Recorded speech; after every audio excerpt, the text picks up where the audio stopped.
എന്തുകൊണ്ടാകാം കരയുവാൻ വേണ്ടി മാത്രം നാം ഇത്രയധികം പണം മുടക്കുന്നത്?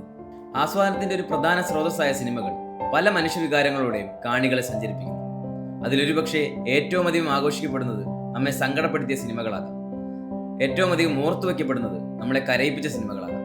മരണം അടുത്തെത്തിയിട്ടും ഓർമ്മയുടെ ഏതോ കോണിൽ തന്നെ കുഴിച്ചിട്ടിരിക്കുന്ന തന്മാത്രയിലെ രമേശിനെ നിറ കണ്ണുകളോടെ അല്ലാതെ മലയാളി സിനിമാ പ്രേക്ഷകർക്ക് ഓർക്കാൻ കഴിയില്ല. തന്റെ സത്യത്തെ മുറുകെ പിടിക്കാൻ ശ്രമിക്കുമ്പോഴും ചുറ്റുമുള്ള ആളുകളുടെ നോട്ടങ്ങൾ ഭ്രാന്തനാക്കി മാറ്റിയ തനിയാവർത്തനത്തിലെ ബാലൻ മാഷ് തകർക്കാത്ത ഹൃദയങ്ങളൊന്നും തന്നെ ഉണ്ടാവില്ല. ഈ അടുത്തിറങ്ങിയ ബാലൻ പോലും 1000 കനലുകൾ കാണികളുടെ നെഞ്ചിൽ കോരിയിട്ടാണ് പോകുന്നത്.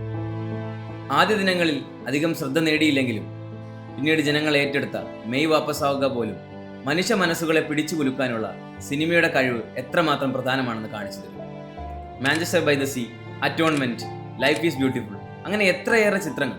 എന്നാൽ എന്തുകൊണ്ടാകാം മനുഷ്യൻ വിരഹത്തെ, സങ്കടത്തെ ഇത്രയധികം ആസ്വദിക്കുന്നത്? സൈക്കോളജി പറയുന്നത് sad movies gives you a space to experience difficult emotions.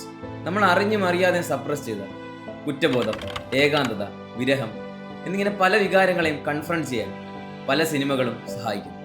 അതുമാത്രമല്ല, cinema is a reminder that we are not alone in this world. നമ്മുടെ ഭയങ്ങൾ, വേദനകൾ, നഷ്ടങ്ങൾ ഇവയെല്ലാം നമ്മുടേത് മാത്രമല്ല, മറ്റൊരാൾ കൂടി ഇതിലൂടെ കടന്നു പോയിട്ടുണ്ട് എന്ന തിരിച്ചറിവാകാം ഇത്തരം സിനിമകളെ സിനിമാ ലോകത്തിന് പ്രിയങ്കരമാക്കിയത്. ഒരുപക്ഷെ നമ്മുടെ ഹൃദയം തകർക്കുന്ന സിനിമകൾ തന്നെയാകാം അതിൻ്റെ വേദന സംഹാരി. Maybe we are not paying to cry, maybe we are paying to feel something real.